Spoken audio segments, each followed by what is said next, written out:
ഇവന്റെ കൂടെ പഠിച്ചവരൊക്കെ വളർന്ന ഓരോ നിലക്കെത്തി. ഇവനൊരുത്തൻ ഇന്റർവ്യൂ പരീക്ഷ എന്നൊക്കെ പറഞ്ഞ് ഇവിടെ ഉള്ളതൊക്കെ എടുത്ത് വിറ്റു മുടിച്ചു. മനുഷ്യനായ കുറച്ച് നാണുമാനും വേണ്ട.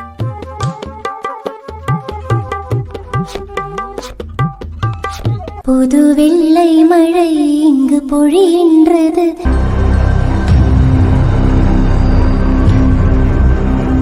നമുക്ക് വേണ്ട ഒരാളെ തന്നെ കിട്ടണമല്ലോ. അപ്പം അങ്ങനെ ഞാൻ എൻ്റെ ഒരു വാട്സപ്പ് ഗ്രൂപ്പ് ഉണ്ട്, ഓൾ കേരള. അപ്പം അതിലേക്കാണ് ഞാൻ ഫസ്റ്റ് ഫോർവേഡ് ചെയ്ത്.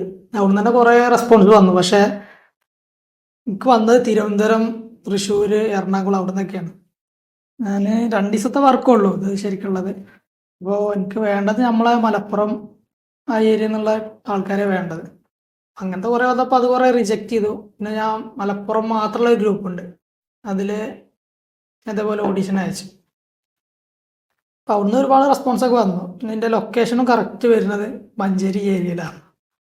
പിന്നെ മഞ്ചേരി ഏരിയയിൽ നിന്ന് പിടിക്കാൻ നോക്കി. അങ്ങനെ മഞ്ചേരിയിൽ നിന്ന് കണ്ടമാനം കോൾസ് വന്നു. അതേമാതിരി ആൾക്കാർ മെസ്സേജ് അയച്ചിട്ടുണ്ട്. എല്ലാവരോടും പെർഫോമൻസ് വീഡിയോയും കാര്യങ്ങളൊക്കെ ചോദിച്ചിട്ടുണ്ടായിരുന്നു. ഒരുപാട് പേര് അയച്ചാണ്. അപ്പോൾ നമ്മൾ അതിൽ നിന്ന് ഇങ്ങനെ ഓരോരുത്തരെ നോക്കി സെലക്ട് ചെയ്തു. പിന്നെ നമുക്ക് വേണ്ട ഒരു ക്യാരക്ടർ എന്ന് പറഞ്ഞിട്ടുണ്ടെങ്കിൽ ഏകദേശം ഇതേപോലൊക്കെ തന്നെ ഏരിയാസിനെ പോലെ ക്യാരക്ടർ തന്നെയാണ് വേണ്ടത്. ലുക്കിലും പിന്നെ പെർഫോമൻസ് വീഡിയോ ഒക്കെ ഭയങ്കര ഇഷ്ടമായി അയച്ചപ്പോൾ. പിന്നെ ചില ഫിലിമിലൊക്കെ ചെറുതായി വർക്ക് ചെയ്തിട്ടുണ്ട്. അതിൻ്റെ ക്ലിപ്പൊക്കെ കണ്ടപ്പോൾ ഓക്കെ നമുക്ക് എടുക്കാൻ തീരുമാനമായി. അങ്ങനെ നമ്മൾ സെലക്ട് ചെയ്തതാണ്. ഈ സ്റ്റോറി എന്ന് മുതലാണ് സാറിന്റെ മനസ്സിൽ വന്നു തുടങ്ങിയത്? സ്റ്റോറി വന്നിട്ട് 2-2.5 കൊല്ലമായി. പക്ഷെ നമ്മളിത് അപ്പോഴും ചെറിയൊരു ത്രെഡ് ഉള്ളിൽ വെച്ചിരിക്കായിരുന്നു, ബിൽഡ് ചെയ്തിട്ടുണ്ടായിരുന്നില്ല. ഇപ്പോൾ ലാസ്റ്റ് ഈ ഔട്ട്പുട്ട് വന്നപ്പോൾ സാറിന് എന്താണ് തോന്നിയത്? സാറിന്റെ മനസ്സിലുള്ള ഒരു ഫീൽ വന്നു? ഞാൻ പ്രേക്ഷകരിൽ പറയാൻ വെച്ചിരുന്ന കാര്യം വൃത്തിയിൽ പറയാൻ പറ്റി എന്നുള്ളൊരു വിശ്വാസമുണ്ട്. ഞങ്ങൾ ഓൾറെഡി ഇതൊരു ഗ്രൂപ്പുണ്ട് ഞങ്ങൾക്ക്. എന്താണ്, ഷോർട്ട് ഫിലിമിൻ്റെ അസോസിയേഷൻ്റെ ഒരു ഗ്രൂപ്പുണ്ട് മലപ്പുറം ജില്ലത്തെ. അതിലൊരു മെമ്പറാണ് ഞാനും, അതുപോലെ ചന്ദ്രേട്ടനും. ഞങ്ങൾ 2 പേരും ആ ഗ്രൂപ്പിലുള്ളതാണ്. അപ്പോൾ ഞാൻ ഇങ്ങനെ ഒരു ത്രെഡുള്ള കാര്യം ഫസ്റ്റ് ഗ്രൂപ്പിലാണ് അറിയിച്ചത്. പക്ഷെ അവിടെ നിന്നും വേണ്ടത്ര റെസ്പോൺസ് ഒന്നും വന്നില്ല. പക്ഷേ ഇന്ന് ഗ്രൂപ്പിൽ നിന്ന് 19 ആൾക്കാരുണ്ട്. പക്ഷേ ഇന്ന് 2-3 ആൾക്കാർ മാത്രമേ പേഴ്സണൽ മെസ്സേജ് അയച്ചു. പക്ഷേ ചന്ദ്രേട്ടന് ഒരുപാട് നാളായിട്ട് എൻ്റെ പിന്നാലെ ഉണ്ടായിരുന്നു. നമുക്ക് ചെയ്യുകയാണെങ്കിൽ നമുക്ക് ഒന്ന് ചെയ്യാം എന്നൊക്കെ പറഞ്ഞ്. അതുപോലെ വിജയകുമാറും, ഇവർ 2 പേരും കൂടുതലായിട്ട് നമുക്ക് നല്ല സപ്പോർട്ട് എന്ന ഗ്രൂപ്പിൽ നിന്ന്. ഓക്കെ എന്നാൽ ശരി നമുക്ക് ഞാൻ ചെയ്യാമെന്ന് പറഞ്ഞിട്ട് ഞാൻ ഈ ഫസ്റ്റ് കഥ പറയുന്നത് ചന്ദ്രേട്ടനോടാണ്. ചന്ദ്രേട്ടൻ അപ്പോൾ കഥ ഓക്കെ ഇഷ്ടമായി. നമ്മൾ ഈ പറയുന്ന ആളുകൾക്കൊക്കെ ഈ കഥ ഇഷ്ടമാവുന്നുണ്ട്. അപ്പോൾ എനിക്ക് തോന്നി അതെന്തോ ഒരു നല്ലൊരു ത്രെഡ് തന്നെയാണ്, അത് ചെയ്യാന്നുള്ളൊരു തോന്നൽ വന്നു. അതേപോലെ നമ്മൾ ഫ്രണ്ട്സിനോടൊക്കെ സംസാരിച്ചു. ചന്ദ്രേട്ടാ, ഇതിൻ്റെ പ്രൊഡക്ഷൻ എക്സിക്യൂട്ടീവ് എന്ന നിലക്ക് ഇത് ഈ കഥയുമായി സാർ ഇങ്ങോട്ട് വന്നതാണോ അത് അങ്ങോട്ട് പോയതാണോ? എങ്ങനെയാണ് നിങ്ങൾ തമ്മിൽ ഒരു ഇത് വന്നത്, അണ്ടർസ്റ്റാൻഡിങ്? ഇപ്പോൾ നേരത്തെ ഇതിന് ഡയറക്ടർ ബിജു പറഞ്ഞ പോലെ തന്നെ ഞങ്ങളൊരു ഗ്രൂപ്പിലെ മെമ്പേഴ്സാണ്. അപ്പോൾ ആ ഗ്രൂപ്പിലെ മെമ്പേഴ്സിൽ ബന്ധപ്പെട്ടും ബിജു ഇങ്ങനെ മെസ്സേജ് വന്നു, ഇങ്ങനെ പരിപാടി ചെയ്യുന്നുണ്ട്, പ്രോഗ്രാം ചെയ്യുന്നുണ്ട്. അങ്ങനെ ഞങ്ങൾ ബന്ധപ്പെട്ടു. പിന്നെ എന്നോട് കഥ പറഞ്ഞു, കഥ ഇഷ്ടപ്പെട്ടു, നല്ലതാണ്, ഇതിന് മുമ്പ് ഞാൻ കണ്ടിട്ടില്ല, ചെയ്തിട്ടില്ല. ഞാൻ 6 വർക്ക് ചെയ്ത ആളാണ്, ഡയറക്റ്റ് ചെയ്തതാണ്. കഥ ഇഷ്ടപ്പെട്ടു. അങ്ങനെയാണ് ഞങ്ങൾ പരിപാടിയിലേക്ക് ഇറങ്ങിത്തിരിക്കുന്നത്. ഇതുവരെ ഒരു ഡയറക്ഷനും ചെയ്യാത്ത ഒരാൾ ഇങ്ങനത്തെ ഒരു കഥയുമായി വരുമ്പോൾ അല്ല, നമ്മളെ മെയിൻ പ്രശ്നം സാമ്പത്തികമാണല്ലോ. മറ്റൊക്കെ നമുക്ക് എന്തായാലും ഉണ്ടാക്കാം. എങ്കിലും ആദ്യത്തെ ഈ ബിജു എന്ന് പറയുന്നത് നല്ലൊരു ഡയറക്ഷൻ സ്കില്ല് തന്നെ കാണിച്ചത്. അപ്പോൾ ഞാൻ 6 ഡയറക്റ്റ് ചെയ്തിട്ടും എനിക്കങ്ങനെ ചെയ്യാൻ പറ്റില്ല. പക്ഷേ നല്ലൊരു മികവ് നല്ല ഡയറക്ടറാണ്. ഭാവിയിൽ നല്ല ഡയറക്ടറായി വളരാൻ സാധ്യത ഉണ്ട്. ഇപ്പോൾ ചന്ദ്രേട്ടൻ ഒരുപാട് ഷോർട്ട് ഫിലിമൊക്കെ ചെയ്തിട്ടുള്ള ആളാണല്ലോ. ആ ഒരു എക്സ്പീരിയൻസ് വെച്ച് ഈ ഇതിൻ്റെ തീമും പിന്നെ ഇതിൻ്റെ ഡയറക്ഷനും ഒക്കെ മൊത്തത്തിൽ എന്താണ് അഭിപ്രായം? ഇത് നല്ലൊരു മെസ്സേജാണ്, നമ്മൾ ചെറുപ്പക്കാർക്ക് കൊടുക്കുന്ന മെസ്സേജാണ്. അതായത് നമുക്ക് ഒരുപാട് ജോലികൾ നമ്മൾ ഈ നാട്ടിൽ ഉണ്ടെങ്കിലും പലരും ചെയ്യാൻ മടിക്കുന്നു. അപ്പോൾ അങ്ങനെയുള്ള ആളുകൾക്ക് ഒരു നല്ല നിലയ്ക്ക് എത്തിപ്പെടാനുള്ള ഒരു കഥയും കൂടിയാണ്, ഒരു വർക്കാണത്. തീർച്ചയായിട്ടും എല്ലാവരും കാണുമെന്ന് എനിക്ക് പറയാനുള്ളത്. പിന്നെ ഇതിൻ്റെ ക്യാമറ മറ്റു ഡബ്ബിങ് പിന്നണി പ്രവർത്തനങ്ങളൊക്കെ ഒരാളാണ് ചെയ്തിരുന്നത്, ഷംസു വല്ലപ്പുഴ. അതിപ്പോൾ അദ്ദേഹത്തെ ഏൽപ്പിക്കാൻ എന്താണ് പ്രത്യേകിച്ച് എന്തെങ്കിലും കാരണം? എനിക്കതിൽ 100% അദ്ദേഹത്തോട് 100% ഞാൻ അദ്ദേഹത്തെ വിശ്വസിക്കുന്നു. എൻ്റെ 6 വർക്കും ചെയ്ത് അദ്ദേഹമാണ്. ഇത്ര ഒരു ആത്മാർത്ഥമുള്ള ഒരു ക്യാമറമാനെ കണ്ടില്ല. ക്യാമറമാനല്ല, ഇപ്പോൾ എഡിറ്റിങ്, ഡബ്ബിങ്, എന്തിനും ഇത്ര ഏത് വർക്കാണെങ്കിൽ ആദ്യം ആ സ്പോട്ടിലെത്തുന്നത് ഇദ്ദേഹമായിരിക്കും. ഞാൻ ഇന്നിപ്പോൾ രാവിലെ വിളിച്ചു 8 മണിക്ക് പുറപ്പെട്ടുണ്ട്. അപ്പം അത്ര എല്ലാവർക്കും അദ്ദേഹത്തെ ഏൽപ്പിച്ചാൽ പിന്നെ ഒന്നും നമ്മൾ അറിയേണ്ട കാര്യമില്ല. ക്യാമറ, എഡിറ്റിംഗ്, ഡബിങ്, മ്യൂസിക് എല്ലാം ചെയ്യും കറക്റ്റായിട്ട് ചെയ്യും. അതുകൊണ്ട് ഞാൻ ആദ്യം പറഞ്ഞ് ബിജുവിനോട് പറഞ്ഞ് ഇങ്ങനെ ആളുണ്ട് എൻ്റെ വരെ വർക്ക് ചെയ്ത് അദ്ദേഹത്തിനെ കണ്ടുകൊണ്ടു. അപ്പോൾ വർക്ക് പ്രിവ്യൂ ചെയ്തപ്പോൾ കണ്ടല്ലോ, അതിലിപ്പോൾ സാറ്റിസ്ഫൈഡ് ആണോ? 100% അതെല്ലാ വർക്കും A to Z വരെയുള്ള എല്ലാ വർക്കും 100% സാറ്റിസ്ഫൈഡ് ആണ്. പിന്നെ എന്താണ് ഇതിന് പറയാനുള്ളത് പ്രേക്ഷകരോട്? പ്രേക്ഷകർ ഇത് കാണണം. നിങ്ങൾക്ക് ഇതുവരെ കണ്ടിട്ടില്ലാത്തൊരു സബ്ജക്റ്റ് ആയതുകൊണ്ട് കാണണം. ഇത് ഓരോ ചെറുപ്പക്കാരനും കണ്ടിരിക്കേണ്ട ഒരു പടമാണ്. ഓക്കെ. ഈ ടേണിംഗ് പോയിന്റ് എന്ന് പറയുന്ന ഈ സിനിമയുടെ ക്രൂ മെമ്പേഴ്സ്, ഡയറക്ടർ ആയിക്കോട്ടെ, ക്യാമറ ആയിക്കോട്ടെ, എന്തോ ആയിക്കോട്ടെ, ഇതിൻ്റെയൊക്കെ പോസിറ്റീവ് എന്ന് പറയുന്നത് ഒറ്റ വാക്കിൽ പറയുന്നത് എന്താണ്? ഇത് ഡയറക്ടർ ഇതിൻ്റെ പുതിയ ഒരാളാണ്, അത് എല്ലാവർക്കും പറയാം. പിന്നെ ബിജു കുന്നംപള്ളി. പക്ഷെ ഒന്ന് ഇടപെടട്ടെ. ഈ ഒരു വർക്ക് പ്രിവ്യൂ ഞാൻ കണ്ടതാണ്, ഞാനിതിൽ ചെയ്തതാണ്. പക്ഷേ ആദ്യമായിട്ടാണെന്ന് ആരും പറയില്ല. അത് അദ്ദേഹത്തിൻ്റെ ടാലൻ്റാണ്. കണ്ടിന്യൂ. അപ്പോൾ ഈ ബിജു കുന്നംപള്ളി സാറിൻ്റെ വാട്സപ്പ് സ്റ്റാറ്റസ് അല്ലെ ഫോട്ടോ ഒക്കെ കാണുമ്പോൾ നമ്മൾ ശരിക്കും ഒരു ചെറിയൊരു പയ്യൻ ഇങ്ങനെ ഒരു ഫോട്ടോ എടുക്കുമ്പോൾ നമ്മളാരും ഫ്രീക്ക് പയ്യൻ ഇനി ഒരു ഓളത്തിൽ എടുക്കുകയാണോന്ന് കരുതി ആദ്യം. മുഴുവനാവുമെന്ന് തോന്നിയിരുന്നു. പിന്നെ കഥ കേട്ടപ്പോൾ തോന്നി കുഴപ്പമില്ല, ആള് ഉണ്ട്. പിന്നെ ലൊക്കേഷനിൽ വെച്ച് കണ്ടിട്ടും ഒരു ലൊക്കേഷനിൽ കോൺഫിഡൻസ് ഉണ്ടായിരുന്നില്ല.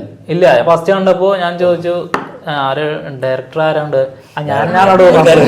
ഡയറക്ടർ അടുത്ത പടം എടുക്കുന്നുണ്ട്, അവസരം വേണമെങ്കിൽ.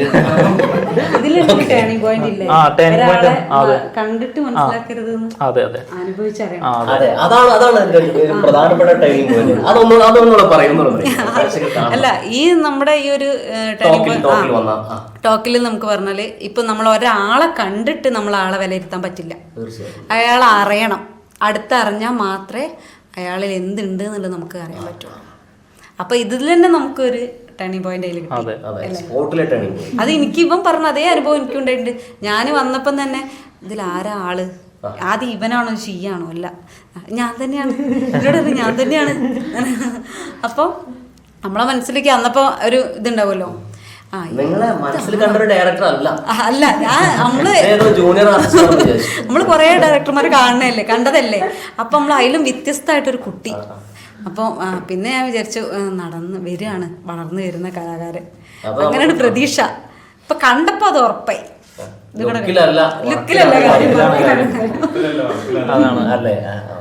അതെ. അപ്പൊ സാറിന് ഞാൻ അന്ന് ഇങ്ങനെ വെയിറ്റ് ചെയ്ത് നിൽക്കുകയാണ് സാറ് വരുന്നത്. അപ്പോൾ വാട്സപ്പിലുള്ള ആ ഫോട്ടോ വെച്ചിട്ടാണ് ഞാൻ നോക്കി നിൽക്കണത്, ആരപ്പോൾ സാറ് വരുമല്ലോ. സാറിനോട് ചോദിച്ചു ഇനിയിപ്പോൾ ആരും മറ്റവരൊക്കെ വന്നോ, ആര് സാർ എപ്പോഴാണ് വരുന്നത്? സാറ് ഞാൻ ഡയറക്ടർ കയറിക്കോ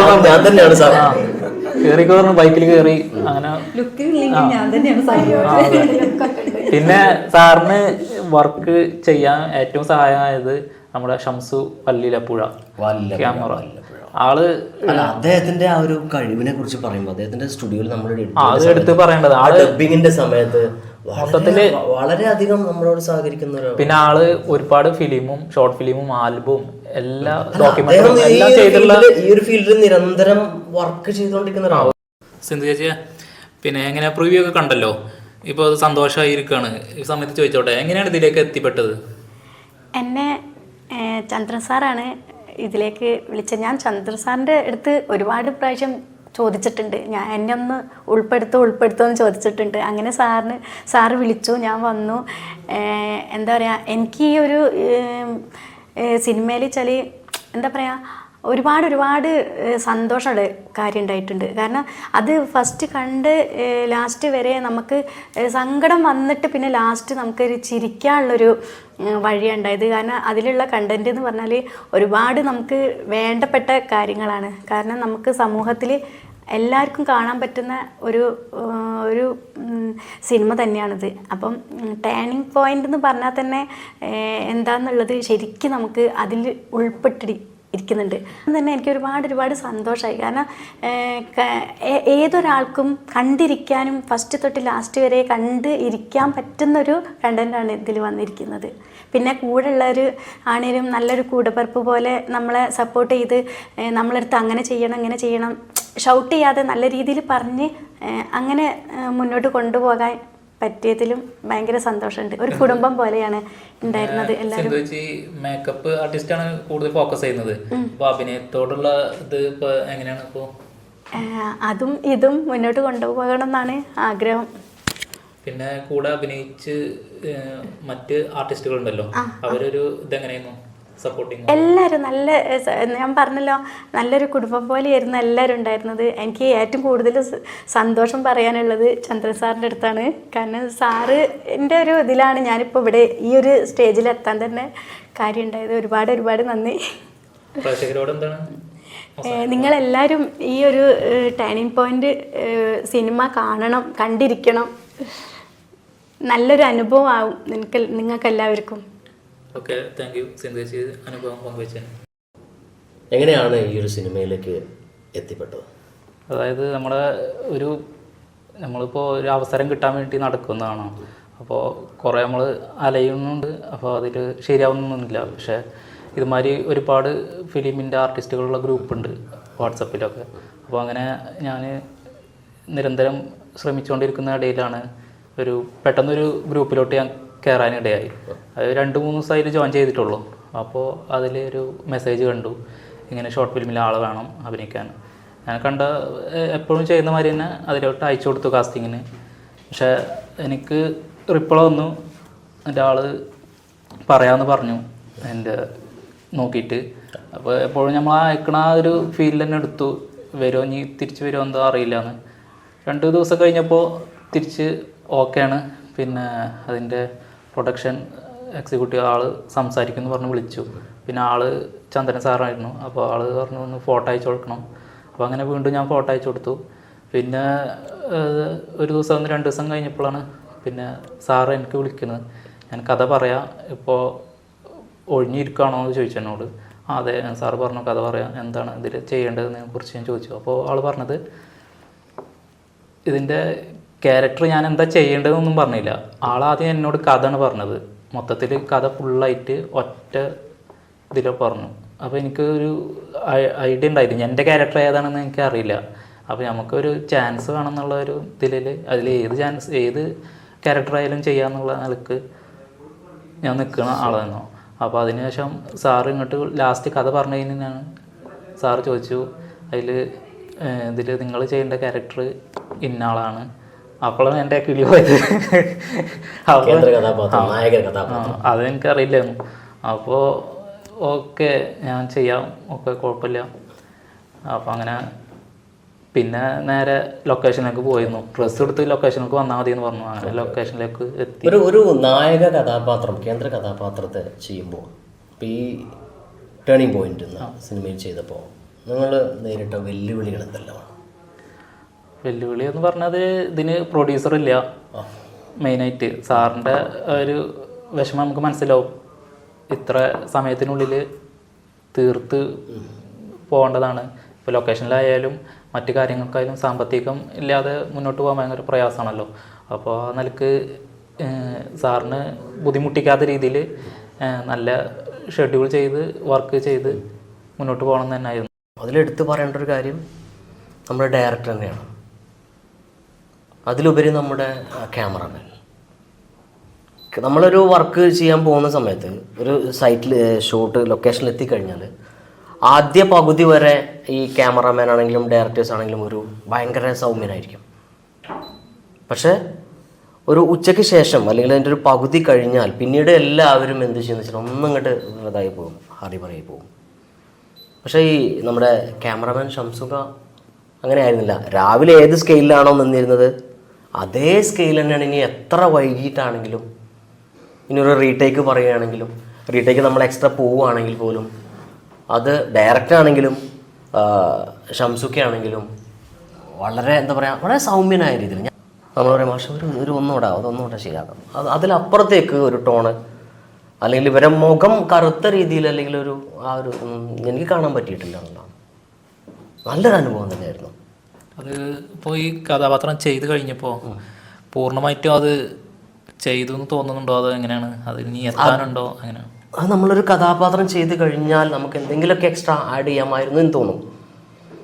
പക്ഷേ ഇതിനകത്ത് അത്ര തന്നെ തോന്നിയിട്ടൊന്നുമില്ല, എനിക്ക് അങ്ങനെ തോന്നിയിട്ടില്ല. കാരണം അത് എന്തുകൊണ്ട് തോന്നില്ല? അതാണ് ഡയറക്ടറുടെയും ഒരു ക്യാമറാമാൻ്റെയും കഴിവെന്ന് പറയുന്നതാണ്. പിന്നെ കൂടെ അഭിനയിച്ചവരുടെ കോപ്പറേറ്റീവ് എങ്ങനെയാണ്? തീർച്ചയായിട്ടും വളരെയധികം നല്ല നല്ല റെസ്പോൺസ് ആയിരുന്നു. അതായത് ഞാൻ എന്തെങ്കിലും ചെയ്തിട്ടുണ്ടെങ്കിൽ എൻ്റെ ഭാഗത്ത് പോസിറ്റീവായിട്ട് കൂടുതലായിട്ട് നിങ്ങൾക്ക് കാണാൻ കഴിഞ്ഞിട്ടുണ്ടെങ്കിൽ അത് എൻ്റെ മുമ്പിൽ നിൽക്കുന്ന എന്നോടുള്ള റെസ്പോണ്ട് ചെയ്യുന്ന മറ്റൊരു ആ ക്യാരക്ടറിൻ്റെ ഒരു വിജയം കൂടിയാണ്. അവർ 100-ൽ നിന്നെങ്കിൽ നമുക്ക് 50-ൽ ചെയ്യാൻ കഴിയുള്ളൂ. അവരാണ് നമ്മളെ എന്ത് ചെയ്യുന്നത്, ഉയർത്തിക്കൊണ്ടുവരുന്നത്. അപ്പോൾ ആ ഒരു നിലക്ക് നോക്കുമ്പോൾ നമ്മളെ സപ്പോർട്ടിങ് ആർട്ടിസ്റ്റുകൾ, നമ്മുടെ ആക്ട്രസ്, ഇവരൊക്കെ ഭയങ്കര നല്ല സപ്പോർട്ടായിരുന്നു. നമ്മളൊരു കഥ അല്ലെങ്കിൽ ഒരു വർക്ക് ചെയ്യുമ്പോൾ നമ്മളതിൽ സാമ്പത്തിക ലാഭം മാത്രമല്ല നമ്മൾ ശ്രദ്ധിക്കേണ്ട കാര്യം. അതായത് നമ്മൾ ആ സ്റ്റോറി, അതിനകത്ത് എന്താണോ പ്രേക്ഷകരോട് നമുക്ക് പറയാനുള്ളത്, അതിനകത്ത് എന്തെങ്കിലും വ്യത്യസ്തത ഉണ്ടോ. നമ്മളൊരു കഥ തിരഞ്ഞെടുക്കുമ്പോൾ, നമ്മളൊരു വർക്ക് സെലക്ട് ചെയ്യുന്ന സമയത്ത് നമ്മളതിൻ്റെ സ്റ്റോറി, അതിനകത്തുള്ള ആ ത്രെഡ് എന്താണോ, അത് ആളുകൾക്ക് യൂസ്ഫുള്ളാണോ, അത് ആളുകളിൽ എന്തെങ്കിലും തരത്തിൽ ഇൻസ്പിറേഷൻ ഉണ്ടോ, ഏതെങ്കിലും പ്രചോദനം ഉണ്ടാവുമോ, അതൊക്കെ നോക്കിയിട്ടാണ് നമ്മൾ സെലക്ട് ചെയ്യുന്നത്. അത് സാമ്പത്തികം അല്ലെങ്കിൽ നമ്മുടെ മാസ് എന്നൊരിക്കലും നമ്മൾ ചിന്തിക്കാറില്ല. ഇല്ല, ഈ ഒരു ക്യാരക്ടറിനെ കുറിച്ച് ഫസ്റ്റ് പറയുന്ന സമയത്ത് എനിക്ക് ചെറിയ സംശയം ഉണ്ടായിരുന്നു. കാരണം ഇത് ഡയറക്ടർ ഇത് എങ്ങനെ ചെയ്യുന്നൊരു സംശയം നന്നായിട്ടുണ്ടായിരുന്നു. കാരണം പെട്ടെന്നൊരു ശരിക്കൊരു ടേണിംഗ് പോയിന്റ് തന്നെയാണത്. ഈ ഒരു കഥ കേട്ടപ്പം ഞാൻ ആഗ്രഹിച്ചൊരു കഥയായിരുന്നു. ഒരു അമ്മ എന്നുള്ളൊരു റോൾ ചെയ്യാൻ ആഗ്രഹിച്ചൊരു കഥയാണ്. അപ്പോൾ അത് കേട്ടപ്പോൾ എനിക്ക് ഒരുപാട് ഇഷ്ടമായി. പിന്നെ ആ ശബ്ദവും പിന്നെ നേരിട്ട് വന്ന് കണ്ടപ്പോൾ നമ്മളിപ്പോൾ ഒരു സിനിമയോ ഷോർട്ട് ഫിലിമോ ചെയ്യാൻ പോകുമ്പോൾ അത് നമ്മളതായിട്ട് നമുക്ക് തോന്നണം. എനിക്ക് ആ ലൊക്കേഷനിൽ എത്തിയപ്പോൾ എനിക്കത് എൻ്റെ ഒരു വർക്കായിട്ടാണ് എനിക്ക് തോന്നിയത്. അപ്പോൾ നമ്മുടെ മകൻ ചെയ്യുന്ന വർക്ക് അങ്ങനെയാണ് തോന്നിയത്. അപ്പോൾ ഇനിയിപ്പോൾ ക്യാമറ നന്നായാലും, അതായത് കഥ നന്നായാലും, എന്ത് നന്നായാലും, പക്ഷെ അതിൽ വർക്ക് ചെയ്യുന്ന ആളും കൂടെ അതിൽ നല്ല സപ്പോർട്ട് ചെയ്ത് വർക്ക് ചെയ്താലാണ് എന്ത് സാധനമായാലും, ഫിലിമായാലും ഷോർട്ട് ഫിലിമായാലും അതിന് പൂർണ്ണത എത്തുള്ളൂ. സ്വപ്നേജി അതിൽ ക്യാരക്ടർ ചെയ്ത അതിപ്പോൾ പ്രിവ്യൂ ചെയ്ത് കണ്ടല്ലോ, അതിൽ എത്രത്തോളം സാറ്റിസ്ഫൈഡ് ആണ്? എനിക്ക് നമ്മളിപ്പോൾ ഒന്ന് കാണുമ്പോഴാണ് നമുക്ക് തോന്നുക അത് കുറച്ചും കൂടെ നന്നാക്കായിരുന്നു എന്ന്. അപ്പോൾ എനിക്ക് കുറച്ചും കൂടെ നന്നാക്കായിരുന്നു എന്ന്, പ്രത്യേകിച്ചും ഒരു അമ്മറോളാവുമ്പം ഏതൊരു ഫാമിലിയിലും ഇങ്ങനെയുള്ള ഓരോ ഇഷ്യൂസൊക്കെ വരും. അപ്പോൾ അതൊക്കെ കാണുമ്പോൾ നമുക്ക് കുറച്ചും കൂടെ നന്നാക്കായിരുന്നു നമുക്ക് അപ്പോഴേ തോന്നുക. അപ്പോൾ അടുത്തൊരു കഥ ഇതുവരെ വരികയാണെങ്കിൽ നമുക്ക് അടിപൊളിയായിട്ട് ചെയ്യാൻ പറ്റും, ചെയ്യണം എന്ന് വിചാരിക്കുന്നു. പിന്നെ ക്യാമറേൻ്റെ കാര്യം, ക്യാമറേൻ്റെ മുമ്പിലെത്തുമ്പോൾ ഇപ്പോൾ നമ്മൾ തന്നെ അഭിനയിച്ചുകൊണ്ട് ഇരിക്കുകയാണെങ്കിൽ നമുക്കത് ശരിയല്ല എന്ന് തോന്നിയാൽ ഷംസുഖാൻ്റെ ഒരു പ്രത്യേകതയാണ്. നമുക്ക് പറയാൻ പറ്റും ഷംസുഖ് അത് ശരിയായില്ല, ഓക്കെ, അങ്ങനെയാണെങ്കിൽ നമുക്ക് ഒന്നുകൂടെ എടുത്തു നോക്കാം. അപ്പോൾ നമുക്കൊരു പേടിയില്ലാണ്ട് ക്യാമറയ്ക്ക് മുമ്പിൽ നിൽക്കാൻ പറ്റും, ആ വർക്ക് ചെയ്യാൻ പറ്റും. അതാണ് നമുക്കൊരു ലൊക്കേഷനിൽ എത്തിക്കഴിഞ്ഞാൽ നമുക്ക് ഉള്ളിലൊരു ടെൻഷൻ ഉണ്ടാകാൻ പാടില്ല. ആ ലൊക്കേഷനിൽ എല്ലാവരും നല്ല കൂളായിട്ട് നമ്മളോട് പെരുമാറുന്നവരാണെങ്കിൽ നമുക്ക് അടിപൊളിയായിട്ട് വർക്ക് ചെയ്യാൻ പറ്റും. ഇനി ഡബ്ബിങ് ആണെങ്കിലും ഡബ്ബിങ്ങിന് ചെല്ലുമ്പോൾ ശരിയായില്ല നമുക്ക് തോന്നുകയാണെങ്കിൽ ഓരെങ്ങനെ പ്രതികരിക്കും അത് നമുക്കില്ല. നമുക്ക് നേരിട്ട് പറഞ്ഞിട്ട് നമുക്ക് ആ വർക്ക് ക്ലിയർ ചെയ്യാൻ പറ്റും. അപ്പോൾ വർക്ക് ചെയ്ത് തുടങ്ങി കഴിഞ്ഞപ്പോൾ കൂടെ അഭിനയിക്കുന്നവരുണ്ടല്ലോ, അവരുടെ ഒരു പ്രതികരണം, അവർ അഭിനയിച്ചപ്പോൾ ഉണ്ടായ എക്സ്പീരിയൻസ് എങ്ങനെയാണ്? അതെന്ന് വെച്ചാൽ എനിക്ക് എൻ്റെ കൂടപ്പിറപ്പായിട്ട് തന്നെയാണ് തോന്നിയത്. ഇപ്പോൾ നമ്മളൊരു ഫാമിലി ആയിട്ടാണ് തോന്നിയത്. അമ്മ, അച്ഛൻ, മക്കൾ, അതേ രീതിയിൽ ഒരു ഫാമിലി ആയിട്ടാണ് എനിക്ക് തോന്നിയത്. അതിൽ വ്യത്യസ്തമായിട്ട് തോന്നുന്നില്ല. പിന്നെ ഞാൻ ഇവരെ കൂടെ തന്നെ ഒരുപാട് ഷോർട്ട് ഫിലിം ചെയ്തിട്ടുണ്ട്, അതിൻ്റെ ഒരു എക്സ്പീരിയൻസും എനിക്കുണ്ട്. പിന്നെ ഷംസുഖൻ്റെ ക്യാമറേനെ പറ്റിയിട്ട് ഒന്നും പറയാനില്ല. പിന്നെ എന്താ പറയുക, പുതിയ ആളാണ് നമ്മുടെ ഡയറക്ടർ. എന്തായാലും വിജയിക്കട്ടെ. സ്വന്തം എല്ലാവരും ഒരു കുടുംബത്തിൻ്റെ കഥ പോലെ, സ്വന്തം കഥ പോലെ ഏറ്റെടുക്കുക. പിന്നെ നമ്മൾ ഈ ഒരു ഫിലിം കാണുമ്പോൾ ലാസ്റ്റിൽ നമുക്ക് എന്തായാലും എന്നൊരു മെസ്സേജ് കിട്ടും. നമ്മളെ ഫാമിലിയിൽ നമ്മൾ ആർക്കായാലും നമുക്കൊരു പ്രതീക്ഷ ഉണ്ട്. ചിലപ്പോൾ നമ്മൾ എന്തെങ്കിലും നമ്മളെ വീട്ടിലാണെങ്കിൽ നമുക്കൊരു പ്രതീക്ഷ അറ്റ് നിൽക്കുന്ന സമയത്ത് ഇങ്ങനെ ഒരു നമ്മളെ അടുത്തേക്കൊരു മെസ്സേജ് വരുമ്പോൾ നമുക്ക് മുന്നോട്ട് ജീവിക്കാനുള്ളൊരു പ്രതീക്ഷ നമുക്ക് എന്തായാലും ഈ ഫിലിം കണ്ട് ലാസ്റ്റ് നമുക്കത് എന്തായാലും കിട്ടും.